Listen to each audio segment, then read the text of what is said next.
Have you ever paused, really paused in the middle of your busy day and wondered, what is all this striving for? Why do we chase after success, relationships, experiences, always hoping that the next thing will finally make us feel complete? And yet, no matter how much we gain, there's a subtle emptiness that lingers, like a faint ache we can't quite name. There's a quiet question that has haunted the human heart for as long as we've looked up at the stars. What if the peace we've been searching for isn't somewhere out there, but right here, waiting in the silent spaces between our thoughts? The Buddha's teachings point us to a radical possibility. The life we yearn for, the freedom we crave, isn't hidden in some distant paradise or locked away behind years of impossible effort. It's closer than our next breath, closer than the thoughts passing through our mind. It's so close, in fact, that we overlook it every single day. And yet, the word enlightenment carries so many myths. Some imagine it as a lightning bolt splitting the sky, a cosmic revelation only a chosen few can reach. Others picture it as an escape from reality, a numbing of feelings, a withdrawal from life's joys and sorrows. But the truth, if we dare to look, might be something beautifully simple, disarmingly ordinary, and more transformative than any fantasy. Enlightenment is not a trophy for the spiritual elite. It's not a final destination for perfect beings. It's the birthright of every human being who longs to stop running, who wants to rest in the fullness of what they already are. It's the end of the restless hunger for more, the quiet realization that nothing is missing. It's not about reaching a place beyond this world, but waking up to the miracle of this very moment. Imagine you've been searching your entire life for a treasure, turning over every stone, wandering every road, begging at every door. And then one morning, as the first light spills across your room, you notice a small box on your bedside table. You open it, and there lies the very jewel you've been seeking, glimmering softly, patiently waiting. You realize it's been there all along. That moment of recognition, that gentle homecoming, is the essence of awakening. It's not something that happens to someone else. It's what happens when the veil of "I need more" dissolves, and you discover the freedom of simply being. In this exploration, we won't chase grand promises or spin tales of supernatural bliss. Instead, we'll look directly at what the Buddha actually taught about enlightenment, why it matters, what it truly feels like, and how it can transform our ordinary days into something extraordinary. We'll weave together timeless teachings with stories of real people who have touched glimpses of this peace. And perhaps, by the end, you might sense the possibility of this freedom in your own heart. Because what if the very thing you've been searching for is quietly waiting, right where you are right now? So if enlightenment isn't a cosmic explosion or a divine prize, then what is it, really? The Buddha taught that awakening is not about gaining something new, but seeing through what was never true. It's not a grand addition to who you are. It's a gentle subtraction. Like waking up one morning to find the heaviness you carried for years has simply fallen away. It can feel as subtle as noticing you've been clenching your jaw for decades, and for the first time, letting it relax. Or like realizing you've been walking in circles chasing a sense of completeness, only to stop, turn around, and see that you were always standing on solid ground. This shift doesn't announce itself with fireworks. It arrives in quiet moments. A sudden clarity while washing dishes, an unexplainable peace while sitting in traffic, a fleeting sense of wholeness in the middle of heartache. Moments when you notice the mind no longer grasping for answers, no longer trying to hold life in a tight fist. Thoughts still arise, of course, they always will, but they lose their power to bind you. The constant tension of needing everything to make sense, to fit your expectations, begins to dissolve. It's like watching a tightly wound knot slowly unravel, strand by strand, until there's nothing left to hold you back. This spaciousness of mind has been compared by Buddhist masters to the sky itself, open, vast, unburdened. Clouds of thoughts drift by, storms of emotion roll through, but the sky remains unchanged, untouched. And then something even more extraordinary happens. The sense of a solid, separate self starts to fade. You may still hear, see, taste, feel, but the inner narrator who constantly claims each experience as mine grows quiet. Life continues, vibrant and rich, but there's no longer a desperate need to insert yourself at the center of every moment. It's like listening so deeply to a beautiful piece of music that, for a few heartbeats, you forget there's a listener. You become one with the music. There's just the sound, flowing and alive. Even emotions lose their old grip. Anger might arise like a summer storm, sharp, powerful, but it soon passes without the voice saying, "I am angry, I must act on this." Joy dances lightly through a moment, then fades. Sadness, too, moves like rain across the landscape of your heart, nourishing it rather than drowning it. This isn't detachment in the sense of indifference. Quite the opposite.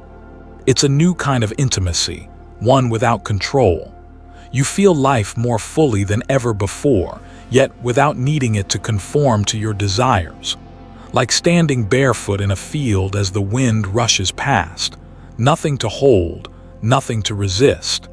And what about pain? Bodies still hurt, injuries still throb, sickness still brings discomfort. But something profound shifts. The mental story that turns pain into suffering, the "why me? This shouldn't be happening," begins to fall silent. What's left is just the raw, honest sensation of pain, like ripples on a quiet pond. And when you don't resist it, even pain softens. In these glimpses of awakening, you begin to see what the Buddha meant.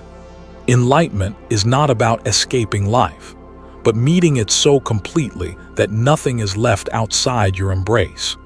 As the mind grows quiet and the endless grasping begins to fade, something even more subtle and astonishing reveals itself. The sense of being a separate me starts to dissolve. Not all at once and not forever, but in moments of clear seeing, the illusion of a fixed, isolated self begins to loosen its grip. We are so accustomed to living life through the lens of I, me, mine. Every experience is filtered through this narrator. I am happy, I am sad. I am right, I am wrong. This narrator shapes every thought, colors every feeling, and creates the exhausting burden of maintaining a personal story. But when you start to see beyond this filter, life changes. Experiences still happen. The wind caresses your skin, birdsong fills your ears, your heart beats steadily. But the inner commentator who constantly judges, compares, and claims ownership becomes strangely silent. It's like listening to music with such deep presence that the listener disappears. There is only the music, vibrating and alive. In that moment, you don't feel separated from what you hear. There is no observer standing apart, only the pure, intimate flow of sound. This fading of self doesn't mean you forget your name or can't function in the world. It doesn't mean you become a blank slate. It means you begin to recognize that the solid I you've spent your life defending and embellishing is more like a thought than a fact. You see that this me is built from memories, hopes, fears, social conditioning, all of it changing moment by moment. Just like a rainbow depends on rain and sunlight, your sense of self depends on countless shifting conditions. And when you see this clearly, there's a profound release. You're no longer trapped in a prison of self-centeredness. Life becomes lighter, more fluid. You move through the world with less defensiveness, less need to prove yourself, less fear of losing what you think you own. Emotions still arise, but they are no longer so sticky. Anger flares like a sudden gust, then passes. Joy bubbles up, then fades. Sadness comes like a soft rain, then clears. But none of these emotions are mine in the old way. They are simply energies moving through an open space. This is not cold detachment. It's a new kind of intimacy. When there's no tight self holding on, you can feel every moment more vividly, love more deeply, grieve more honestly. You're not pushing life away or trying to hoard it. You're simply present, fully here. The Buddha described this as anatta, not self. He didn't mean you don't exist at all, but that the fixed, separate identity you cling to is an illusion. And when you see through that illusion, you realize you were never as alone or isolated as you feared. The boundaries between you and the world soften. You don't just feel love, you are love. You don't just seek peace, you are peace. And in that space of no separation, compassion naturally arises. Because when there's no rigid me, there's no rigid other. Everyone and everything becomes part of the same unfolding dance of life. This is the quiet miracle of awakening. When the self becomes transparent, the heart opens wider than you ever thought possible. So if awakening is this subtle shift in seeing, this dissolving of the separate self, what then is nirvana? And how is it different from enlightenment? The Buddha's teachings draw a delicate but important distinction. Enlightenment, or awakening, is the clear seeing of reality as it truly is, seeing through illusions of self, of permanence, of control. It's like waking up from a restless dream and realizing the dream was never real. You find clarity, freedom, a fresh sense of wonder. But nirvana goes one step further. It is not just the seeing, but the complete extinguishing of the fires that fuel our suffering, the fires of craving, hatred, and ignorance. While enlightenment is like the moment the door of your cage swings open, nirvana is the peace you find when you step through that door and no longer feel the urge to return. The Buddha described nirvana not as a place you reach, but as a state beyond birth and death, beyond coming and going. He said, "There is, monks, that which is not born, not made, not created, not conditioned. This is nirvana." To our ordinary mind, that might sound abstract, distant, even frightening. But to those who glimpse it, nirvana feels more natural than anything else. It's like finally returning home after a lifetime wandering through strange lands. It's like remembering something so fundamental you can't believe you ever forgot. What changes when you step into nirvana? It's not that life suddenly becomes perfect or that pain ceases to exist. Bodies still age and die. Accidents still happen. But the mental resistance, the story of this shouldn't be, the clinging to my way or nothing, all of that gently dissolves. You see pain as pain without the suffering born from resisting it. You see joy as joy without desperately grasping to make it stay forever. Everything is allowed to come and go in its own time, like waves rising and falling in the vast ocean. The peace of nirvana comes not from controlling life, but from releasing the illusion that you ever could. And in that release, there is a stillness so complete that nothing can disturb it. Think of enlightenment as the moment the sun breaks through the clouds, illuminating the world with sudden clarity. Think of nirvana as the steady, unwavering light of that sun at midday, no longer flickering between clouds and clear sky, but resting in a boundless expanse of light. One is the seeing, the other is the deep freedom born of seeing. One ends confusion, the other ends suffering. Enlightenment shows you the nature of reality. Nirvana is resting in the peace that this understanding brings. This is why the Buddha didn't speak of nirvana as something you build or achieve. He spoke of it as something uncovered when everything false falls away, like removing layers of dust from a mirror until it reflects the world with perfect clarity. And in that mirror, you don't see a perfected self. You see the world as it is, intimate, alive, free from the illusions that once bound you. You see yourself not as a separate wave struggling alone, but as the ocean itself. vast, deep, and profoundly at peace. Why do we humans, across every culture, every continent, every age, feel this deep longing for something more? Why do our hearts ache with the sense that there's a peace we haven't yet found, a home we've never quite reached? This yearning is universal, timeless.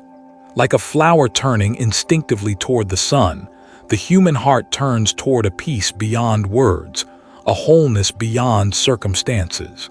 It's what drives us to seek wisdom, to look beyond the mundane, to wonder about the meaning of life. All spiritual traditions have given names and shapes to this ultimate peace. In Hinduism, sages speak of Aham Brahmasmi, I am the Absolute. They teach that the individual self was never truly separate from the vast, cosmic reality. It's like a wave recognizing it was never apart from the ocean. It was ocean expressing itself as a wave. In the mystical branch of Islam, the Sufis speak of fana, the complete dissolution of the separate self into divine love. They describe it beautifully. Like a drop of water falling into the sea, realizing it was never truly apart. Their poetry sings of union so complete it brings tears of relief and joy. Christian mystics speak of union with God, of surrendering personal will into divine will, letting the small self fall away so that love can move freely. They describe it not as a harsh erasure, but as the gentlest homecoming, like falling asleep in the embrace of perfect love. In Taoism, the sages teach the art of Wu Wei, acting without forcing, moving in harmony with the Tao, the natural flow of existence. It's like a leaf floating effortlessly on a river, turning with the current rather than resisting it. There's wisdom in this softness, a reminder that bending is often stronger than breaking. These paths, though diverse, share a luminous thread. They all point to the end of the separate, seeking self. They all tell the same secret in different words. When the tight knot of me unravels, peace blossoms naturally. But Buddhism offers a unique, profound perspective. Instead of describing enlightenment as merging with a cosmic self or discovering an eternal essence, the Buddha invites us to look deeply at the very idea of something ultimate. And what do we find? We find emptiness. Not empty like a cold void, but empty of the solid, unchanging existence we imagine. Like space itself. Not a dead nothingness, but the very condition that allows everything to arise and pass away. Emptiness is what makes the dance of life possible. The Buddha taught dependent origination. Everything exists because of countless causes and conditions. Your thoughts depend on your brain, your culture, your language. Your body depends on food, air, warmth, love. Nothing stands alone. Nothing exists independently. It's like a symphony. No single note makes sense by itself. Only together do the notes create music. And so, life is a grand symphony of interdependence, everything touching everything else in a vast, ever-changing web. This realization can feel disorienting at first. We're so used to seeking something permanent to hold on to. But those who see emptiness describe it not as a cold abyss, but as a profound fullness, full of life, full of love, full of possibility. Because when you see how connected everything truly is, how nothing exists apart, you also see how precious every moment, every being, every breath becomes. Emptiness, then, is not the absence of meaning. It's the space that allows infinite meaning to unfold. This is why, in Buddhism, enlightenment isn't about merging with an ultimate thing. It's about waking up to the dance of causes and conditions, letting go of the illusion of a separate self, and opening fully to life as it is, impermanent, interconnected, and indescribably alive. As we begin to sense what awakening truly is, an honest question naturally arises. If we haven't experienced full enlightenment ourselves, how can we speak of it with integrity? How do we know what is true and what is merely an echo of someone else's words? This question touches the heart of spiritual honesty, and it is a question the Buddha himself would have welcomed. Because in a world full of opinions and borrowed ideas, the willingness to say, "I don't know," can be more powerful than any claim of certainty. When we approach these teachings with humility, without pretending to know what we haven't yet seen, something authentic begins to emerge. We stop chasing spiritual status or trying to impress others with mystical jargon. We simply sit with our questions, tender and raw, sharing the journey rather than selling answers. There's a beauty in this shared curiosity. It's like sitting around a fire on a quiet night, each of us gazing into the same flames, wondering together about the mystery of life. No one needs to dominate.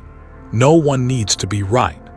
The questions themselves become a form of practice, softening our hearts, opening our minds. So how can we recognize authentic spiritual guidance? The Buddha offered a simple but profound test. Don't look at someone's words alone. Look at how they live. Are they peaceful, or do they argue and divide? Are they generous, or do they crave praise and power? Do they help without asking for something in return? A teacher who has truly touched freedom is like a candle lighting other candles. They don't lose anything themselves. They don't need to claim specialness or gather followers. Their presence itself inspires, comforts, and invites others to see their own light. And the Buddha gave a radical reminder: don't believe something just because it sounds wise or comes from an authority, even himself. Test it in your own life. See if it leads to more kindness, more peace, more freedom from suffering. Truth doesn't require your belief. It simply is, like water being wet whether you believe in it or not. Then comes perhaps the most surprising insight. The spiritual path is not about becoming special or reaching a final goal. It's about seeing through the illusion that there was ever something missing. It's about discovering that what we are searching for has been quietly here all along. Enlightenment isn't a prize waiting at the end of a marathon. It's the discovery that the race itself was imaginary. The moment we stop running from our fears, our pain, our sense of lack, we find we are already home. This is why many masters call awakening the end of seeking.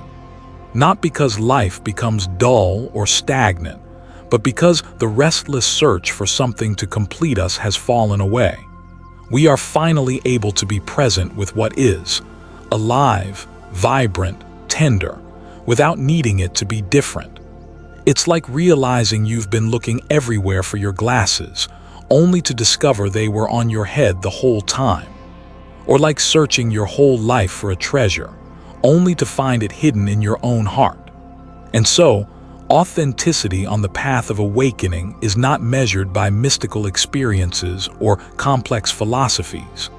It is measured by honesty, by kindness, by the courage to sit quietly with the deepest questions of your own heart, by the willingness to stop running and start being fully, tenderly here.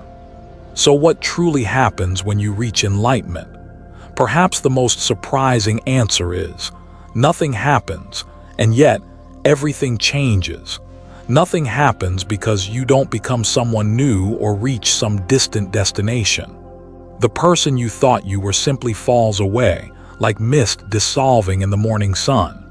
The restless search that fueled so much of your life, this need to fix, to chase, to become, gently comes to an end. And yet everything changes because the world is seen with fresh eyes. Moments that once seemed ordinary glow with quiet wonder. The simplest things, a bird singing outside your window, the feeling of your breath, the warmth of a friend's hand, become gateways to the sacred. The cage you thought you were trapped in was never locked. The door was always open. And now, in the soft light of clear seeing, you realize you were never truly apart from the peace you sought. Coming home to this reality doesn't mean life becomes perfect. Pain still comes, losses still hurt, but suffering, the mental struggle that says this shouldn't be, fades into silence. You rest in a deep, unshakable peace that holds both joy and sorrow with gentle compassion. This is the quiet miracle the Buddha spoke of. When there is no one left to be enlightened, nirvana simply is. There is nothing missing, nothing extra. Just the pure stillness of a heart unbound. So if you feel lost, if you feel tired of striving, remember, the treasure you seek is not far away. It's as close as your own breath, as immediate as this very moment. Enlightenment is not a reward waiting at the end of a long road. It is the discovery that you were always home, that the love, peace, and freedom you yearn for have never been outside of you. As we close this journey together, take a moment to breathe. Feel the ground beneath you. Sense the life moving within you. And know, you are not broken, you are not lacking. You are whole right here, right now. Thank you for joining us on this exploration of awakening and nirvana. May these reflections remind you of your own inner light, and may you walk this life with open eyes, a tender heart, and the quiet confidence that you are already enough. Until next time, may you be happy, may you be peaceful, and may you always remember, you are home.